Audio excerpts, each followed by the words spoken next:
coisas que outras pessoas não viram. Então, estas pessoas, Lucas diz, foram testemunhas oculares e ministros da palavra. A palavra aqui é a palavra de Deus. Ou seja, as fontes que Lucas usou para escrever o seu evangelho foram as informações dos apóstolos de Jesus Cristo, que foram testemunhas oculares que andaram com ele durante aqueles 3 anos e meio em que Jesus ministrou Judéia, Samaria e na região da Galileia e outras partes. Essas são as fontes dele, o que pode incluir os evangelhos, pelo menos Mateus, que foi escrito por um dos apóstolos, Marcos, que foi escrito com base no testemunho de Pedro, entrevista com os próprios apóstolos, porque os apóstolos estavam vivos, com exceção de 1 ou 2, na época em que ele escreve isso aqui, os apóstolos estavam vivos ainda, poderiam ser entrevistados. Eram estes, então, que foram aqueles, ou que forneceram as fontes para que Lucas escrevesse o que nós temos aqui. Como eu disse, essa é uma das razões pelas quais esse evangelho foi considerado como inspirado por Deus, porque ele foi baseado no testemunho daqueles que andaram por Jesus. Testemunho ocular, de gente que viu, ouviu e testemunhou todos os fatos que Lucas está aqui escrevendo. Algum tempo depois, outros evangelhos foram escritos. Aí, por final do século I, século II, começaram a aparecer evangelhos. Evangelho de Pedro, Evangelho de Tomé, Evangelho de Hermes, Evangelho de Judas, Evangelho dos Ebionitas, tem até um Evangelho de Nicodemos.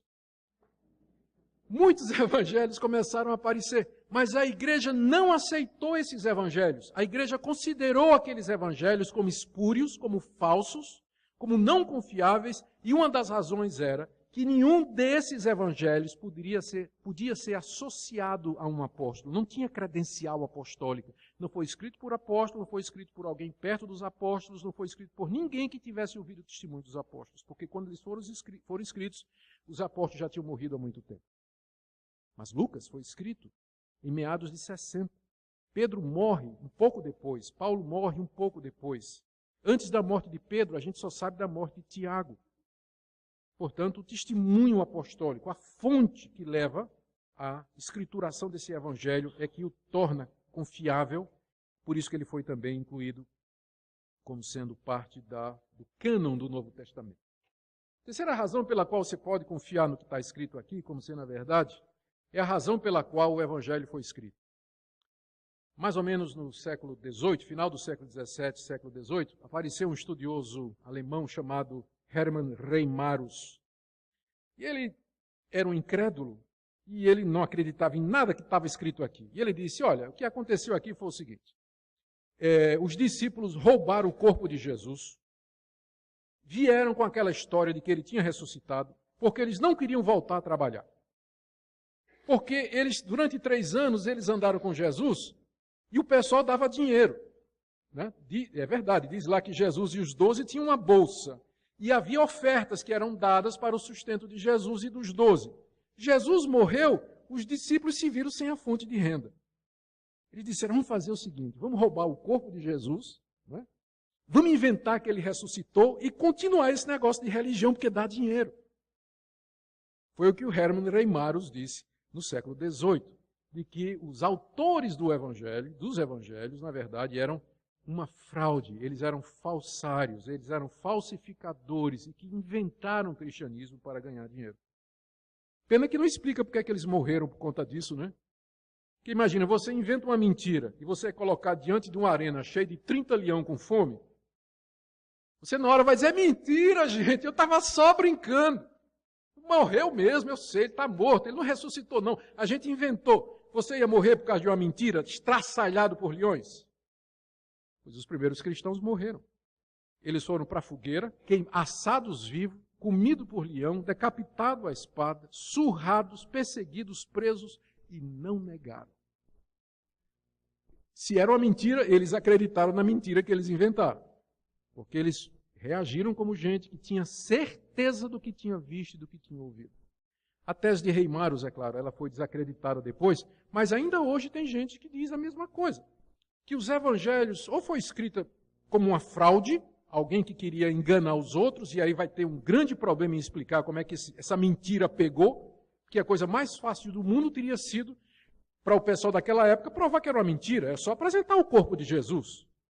Está aqui o corpo dele. Esse negócio de ressurreição é mentira. Ninguém fez isso. Mas eles dizem, ou foi uma fraude, ou então, assim, uma mentira piedosa. Eles precisavam explicar alguma coisa a respeito de Jesus, precisavam se defender, e aí inventaram que Jesus andou sobre a água, que Jesus multiplicou pães, que ele transformou água em vinho. Gente, a gente sabe que com o tempo, a superstição das pessoas acaba inventando lendas. É só você estudar, por exemplo, a história do padre Cícero Romão, lá no Nordeste do Ceará, e você vai ver que depois de um tempo começaram a aparecer lendas sobre o padre Cícero. Mas eram lendinhas do tipo assim, olha, uma vez uma pessoa estava doente e foi conversar com ele e saiu curado. Mas lenda do tipo, ressuscitou dos mortos, andou em cima da água, abriu os olhos de cego e de aleijado, transformou água em vinho e multiplicou pães para a multidão de 5.000 pessoas. Esse é o tipo de lendinha que não se forma em 30 anos. Porque tem testemunha. Tem gente que viveu naquela época que poderia facilmente desmentir, desmistificar tudo aquilo. Poderia mostrar o embuste que esses homens estavam fazendo. Só que ninguém fez. Então está difícil acreditar que foi fraude. Está difícil acreditar que era lenda, porque passou pouco tempo. Em menos de 30 anos dos fatos, Lucas está escrevendo aqui, dizendo que tem testemunha viva, pode perguntar. Gente que andou, que viu, que testemunhou tudo aquilo. Então, esse evangelho foi escrito não com o objetivo de criar uma religião para se ganhar dinheiro. E, infelizmente, tem gente que se aproveita do cristianismo para ganhar dinheiro. É uma pena. Porque ele, quando surge o cristianismo, ele não surge por conta disso. Olha por que ele surge. Verso 4. Eu escrevi tudo isso, Teófilo, para que você tenha plena certeza das verdades em que você foi instruído. É isso que Lucas queria.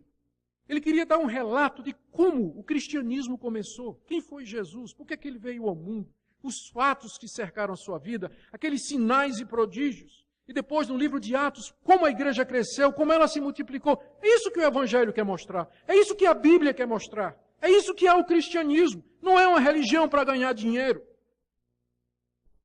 Não surge de fraude e não foi inventada por mercenários. As pessoas que viram, que foram convencidas que Jesus é Deus, que Ele é o Salvador do mundo e que deram a vida por isso.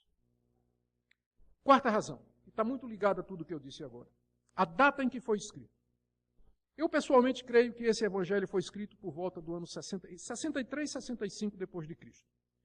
Alguns querem datar depois da década de 70.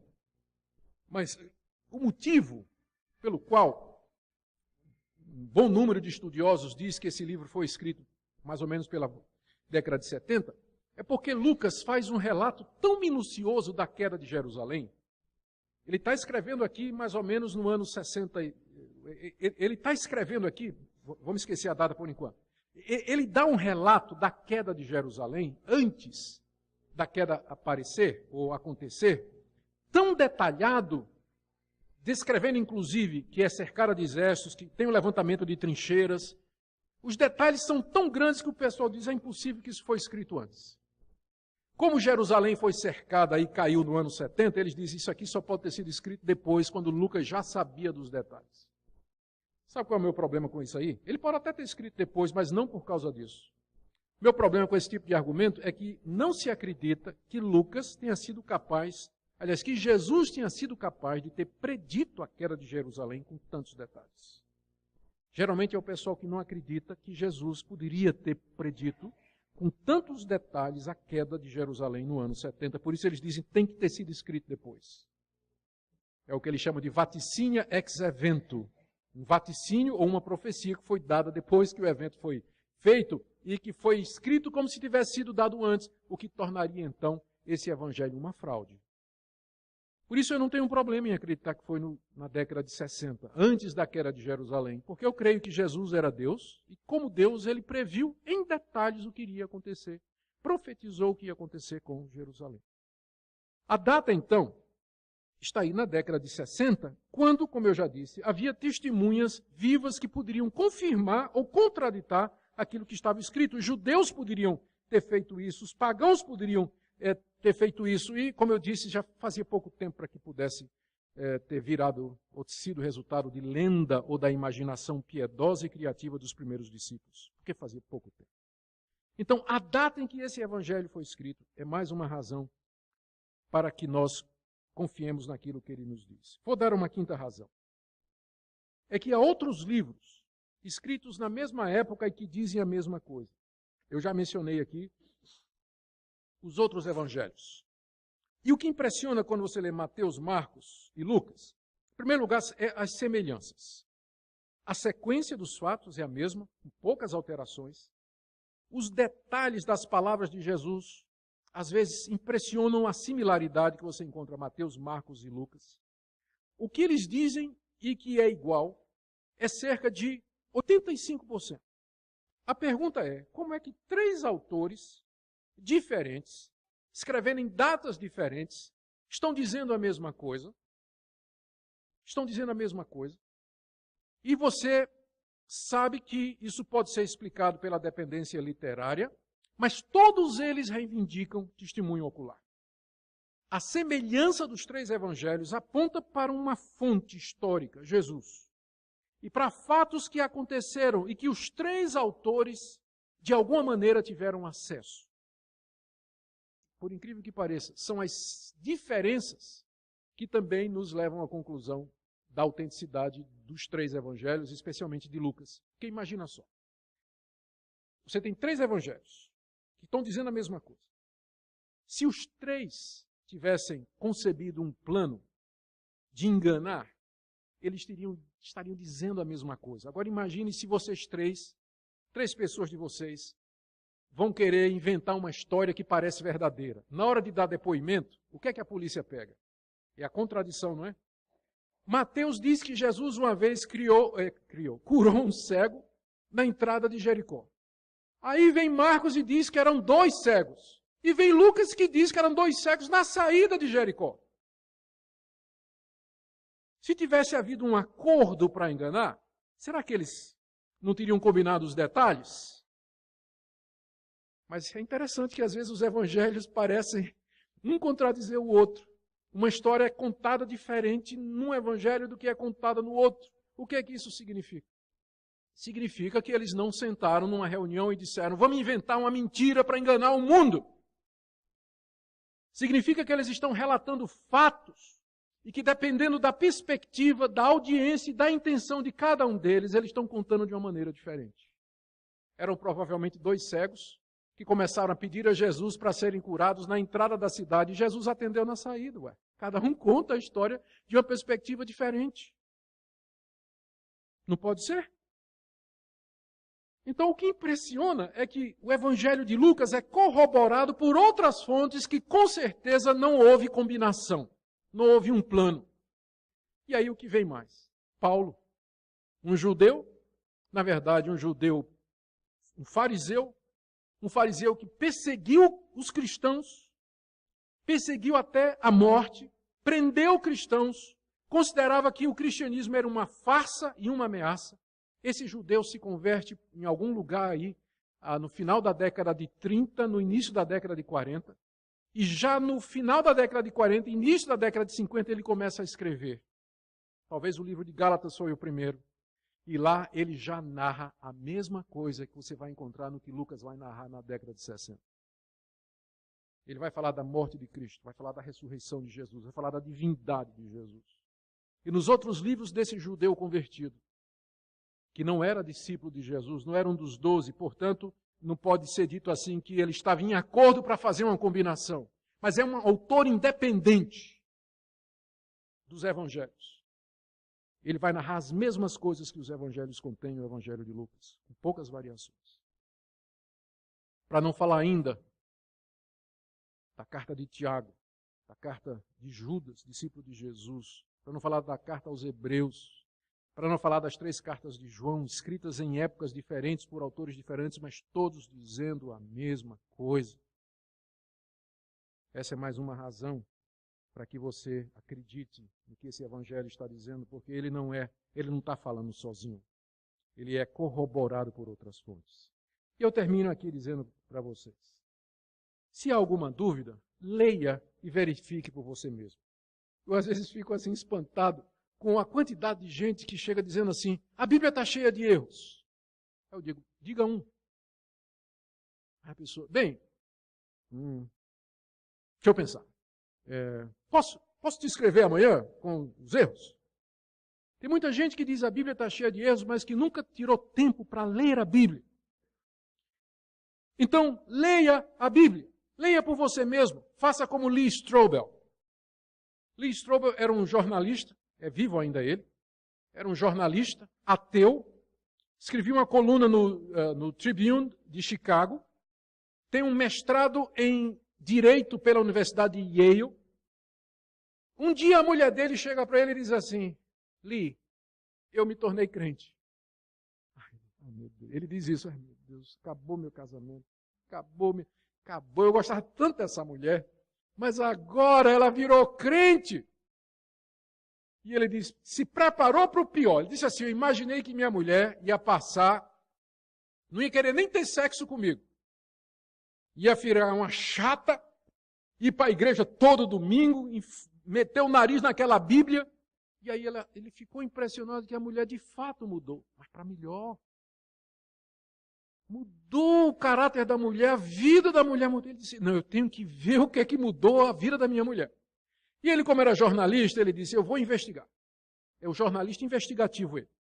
Durante 2 anos, Lee Strobel começou a pesquisar a Bíblia, arqueologia, filosofia, apologética. Ele disse que viajou aos Estados Unidos de norte a sul, conversando com pastores, com ateus, com céticos, e depois de 2 anos, adivinhe, ele se converteu. Lee Strobel. Já escreveu, virou crente. De verdade. E esse homem agora, à semelhança do apóstolo Paulo, dedica a vida dele a escrever livros em defesa do cristianismo. Eu só digo a você o seguinte, pelo menos conceda à Bíblia o benefício da dúvida. Leia por você mesmo. Leia esse evangelho, leia outros livros antes de você dizer que está cheio de erro, que não está dizendo a verdade, que é um monte de mentira e que papel cabe tudo. Eu estou cansado de gente que diz isso e nunca lê um livro inteiro da Bíblia. Fica só repetindo o que ele ouve dizer de ateus, de propaganda de céticos e outros inimigos do evangelho. Leia você mesmo. E quando você lê, e aqui vem o meu conselho, você diga a Deus, sei que você talvez não acredita nele, mas diga assim, Deus, se você existe, chama ele de Senhor, que talvez ele vai gostar mais. Diga assim, se o Senhor existe, enquanto eu estiver lendo esse livro aqui, por favor, me mostre a verdade. Porque eu, como ateu, tenho tudo a perder. Se eu tiver certo, não existe nada, eu não perdi nada, mas se eu tiver errado, eu estou perdido. O cristão só tem a ganhar, porque se não existir nada, tudo bem. E se existir, ele ganhou tudo. Então a posição mais segura é do cristão. Então diga, me ajuda a conhecer a verdade, à medida que você lê esse livro. E se você tem dúvidas, está na igreja, é crente, foi criado no evangelho, mas tem dúvidas, eu digo a você, faça a mesma coisa, leia, estude. Às vezes você tem dúvida, mas você parou de ler sua Bíblia, parou de pedir a Deus, ter comunhão com Ele. Essa é a palavra de Deus. E eu quero terminar só com uma comparação. Lucas escreveu o seu evangelho comparado com Apocalipse de uma maneira completamente mundana. Como é que Apocalipse foi dado para João que escreveu? Ele estava na ilha de Patmos, um dia ele tem uma visão. Os céus se abrem e o próprio Jesus Cristo aparece para ele numa visão e diz, escreve o que eu vou te dizer. E João é transportado para as regiões celestiais e lá numa visão, num êxtase, ele vê o fim do mundo.